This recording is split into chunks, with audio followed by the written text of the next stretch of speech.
Assalamualaikum warahmatullahi wabarakatuh. Nama saya Nadia Iti Nurhuda dari kelas 12 IPS, dan di sini saya akan menjelaskan tentang peristiwa konflik dan pergerakan yang berkaitan dengan kepentingan. Nah, pergerakan daerah yang berkaitan dengan kepentingan ini dapat diartikan sebagai suatu gerakan sosial vertikal dan horizontal yang dilakukan serentak dengan berbagai cara untuk memaksakan kehendak atau cita-cita demi kepentingan yang tertanam dengan kuat pada suatu kelompok. Pergolakan daerah sering diwarnai kerusuhan-kerusuhan dan tindakan separatis atau yang memisahkan diri. Jadi mereka ini memaksakan keinginan mereka sehingga berpotensi kerusuhan-kerusuhan dan sampai ingin memisahkan diri.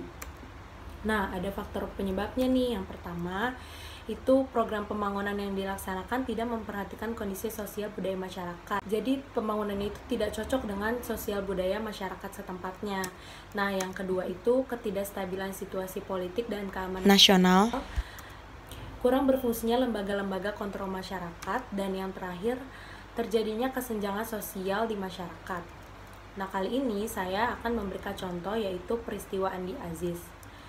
Andi Aziz ini merupakan bekas perwira KNIL atau tentara kerajaan Belanda yang bergabung ke APRIS, Angkatan Perang Republik Indonesia Serikat, yaitu APRIS ini tuh penggerak pasukan yang menyerang markas TNI. Nah, setelah menguasai Makassar, ia menyatakan bahwa negara Indonesia Timur itu harus dipertahankan. Ia menuntut agar anggota APRIS bekas KNIL itu bertanggung jawab atas keamanan di wilayah Indonesia Timur. Nah, ini dia foto dari Andi Aziz. Terus latar belakang utamanya yaitu Andi Aziz ini tidak menyetujui kebijaksanaan pemerintahan Presiden Soekarno pada masanya. Jadi berbeda pendapat dengan Soekarno, sehingga menentang pemerintah pusat dengan mengangkat senjata atau bisa dibilang sebagai peperangan. Ia dinyatakan pemerintah pusat sebagai pembangkang dan pemberontak, dan terjadilah kerusuhan-kerusuhan itu ya. Terus ada berbagai latar belakang lagi. Yang pertama itu adanya tuntutan agar pasukan bekas KNIL saja yang bertanggung jawab atas keamanan di negara Indonesia Timur. Yang kedua, sikap Andi Aziz yang ingin mempertahankan tetap berdirinya negara Indonesia Timur. Dan yang terakhir, penentang atas masuknya pasukan APRIS dari TNI. Nah, peristiwanya itu pada tanggal 5 April 1950, anggota pasukan Andi Aziz menyerang markas TNI yang bertempat di Makassar, dan mereka pun berhasil menguasainya. Bahkan, Letkol Moko Ginta ini berhasil ditawan oleh pasukan Andi Aziz. Nah, akhirnya IRPD Diapri atau Perdana Menteri Negara Indonesia Timur itu mengundurkan diri karena beliau itu tidak suka atau tidak menyetujui perlakuan dari Andi Aziz ini. Dan akhirnya IRPD Diapri itu digantikan oleh IR Putuhena yang pro RI. Nah, pada tanggal 21 April 1950, Sukawati mengumumkan bahwa NIT bersedia bergabung dengan NKRI. Upaya penumpasan pasukan Andi Aziz itu, yang pertama itu pada tanggal 15 April 1950, Andi Aziz ditangkap. Akhirnya tuh dia ditangkap dan diadili.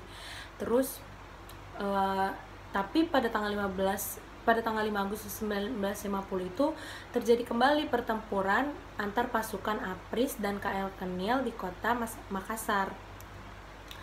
Nah, akhirnya pada tanggal 8 Agustus 1950 diadakanlah perundingan KNIL Indonesia dengan perwakilannya itu, yang pertama ada Kolonel A.E. Kawilarang dari pihak RI, dan dari pihak KNIL itu ada Mayor Jenderal Sevlar.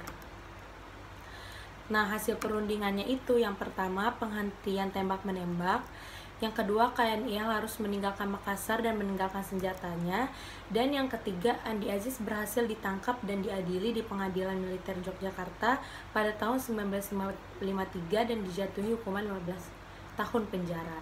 Itu dia cerita latar belakangnya. Dan ini tokoh-tokoh yang terlibat, yaitu ada Dr. Soumokil A.E. Kawilarang, Mayor Hafi Worang, Sukawati. Nah, Sukawati ini yang memutuskan bahwa negara Indonesia Timur itu bergabung ke NKRI, dan Letkol A.J. Moko Ginta itu yang ditawan oleh pasukan Andi Aziz. Nah, ini dia foto-foto peristiwa dari Andi Aziz. Peristiwa Andi Aziz ini juga ada bukunya nih, judulnya Peristiwa Andi Aziz, akhirnya dibukukan.